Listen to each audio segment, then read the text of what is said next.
Here's what a buffalo wing should look like, and this is what it should sound like.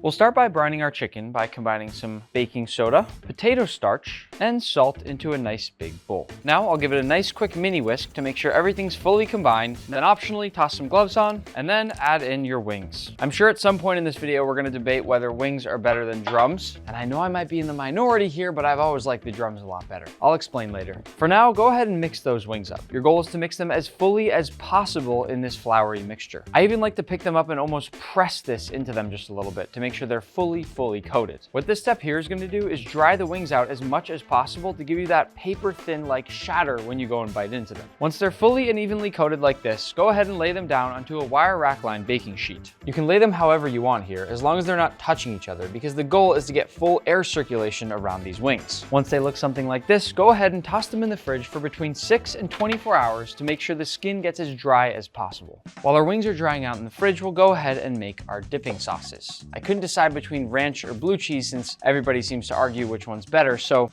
we're gonna make both. Starting with the ranch, fresh herbs are a must. First up, we've got dill, which we'll chop nice and fine like this. You basically wanna make it as small as you possibly can. It's one of my favorite herbs in the kitchen by far. And then we've got our chives. Fun fact, if you ever have sour cream and onion flavored things, this is probably the onion flavor that's in there. Just like with the dill, we wanna chop this up as fine as we possibly can. At the restaurant I worked at during college, the first thing I had to do every time I showed up in the kitchen was chop chives just like this for about an hour. So I'm not really sure if I love it or hate it now. To finish this up, I'm gonna add in some mayonnaise. And if you don't like mayonnaise, don't be freaked out. It's literally just eggs and oil. Then some sour cream, a little buttermilk. That'll give some nice acidity. Then a little onion powder. And then I'll grate in a few cloves of garlic. As an optional substitute here, you're welcome to use some garlic powder instead. And to finish, a pinch of salt and some fresh cracked pepper. And after a quick mix, your ranch should look something like this. And if you want it a little thinner, just add a splash of water. We'll cover this up and toss it in the fridge so we can move on to our blue cheese. The blue cheese dressing is much simpler to make.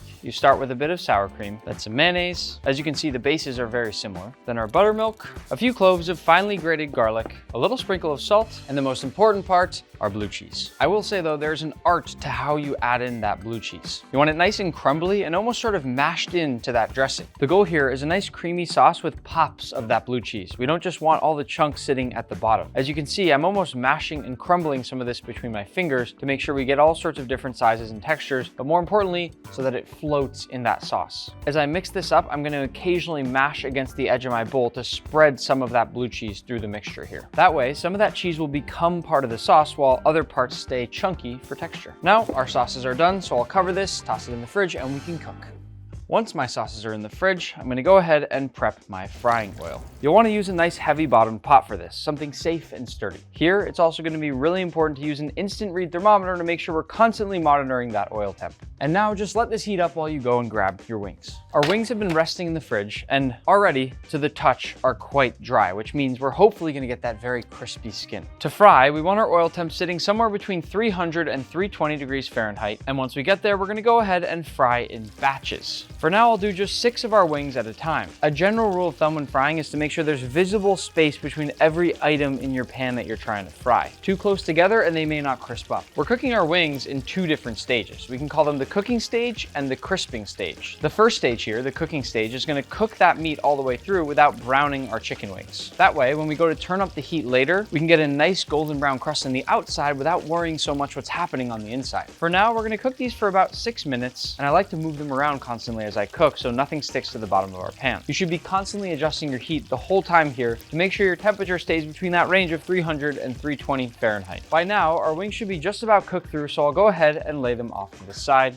where we can let some of that oil drain off while we cook the rest of our wings. As you can see, I've separated it between the flats and the drums. I don't want any of these flats touching my drums, the best part of the wings. Very important is right when they hit the oil, make sure you give it a little stir, just like you do if you were making pasta, so that nothing sticks. And remember, whenever you add cold food to hot oil, that oil temperature is going to drop fast. So make sure you're compensating for it by changing that temperature as you go. You see those nice crispy lumps that we're starting to develop on these wings here? That is what's going to turn into that ultra shattering crisp later when we go to do that second fry. These are also done now, and before our second fry, we'll let these rest off to the side while we go to make our buffalo sauce. The buffalo sauce is very easy to put together. We start with a bit of Frank's Red Hot, classic and delicious. Then we'll go in with some butter, some honey. That sweetness is gonna balance out all that spice we just added. Then to finish, some paprika and some cayenne pepper. Oh, and don't forget about your garlic powder. And now over medium or medium-low heat, you'll wanna whisk until everything melts together into one sauce. Sometimes buffalo sauce can split, but if it looks like this is happening, don't panic and simply whisk for about 15 to 20 seconds really hard until it comes back together. Once your sauce is done, go ahead and shift that off to the side.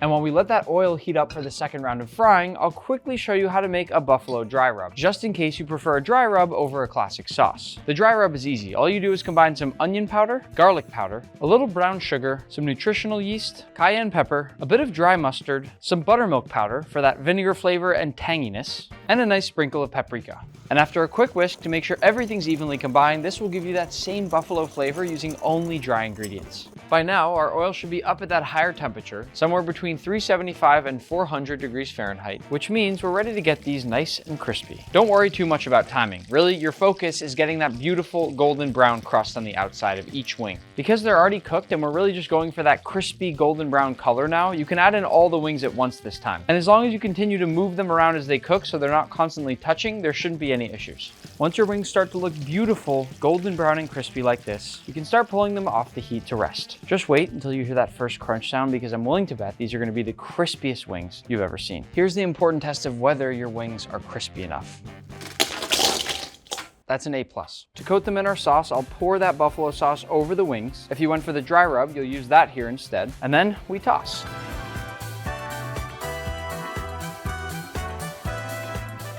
As for our sauces, we have both blue cheese and ranch, and a lot of people have a hard time picking which one, so that's why I like to mix them both together. I know it sounds a little crazy, but if you've never tried it, just try it one time. You can get mad at me at the comments down below if you really don't like it, but just trust me on this one. You can plate these wings however you want, but carrot sticks and celery sticks are a must. Aside from the fact that they look nice, they'll cool that heat and give a really nice contrast in temperature as you eat those wings. So they're not only classic, but also important for that flavor and experience. I wish I could have some of you over for a wing party. Oh, I forgot to explain why drums are better than flats.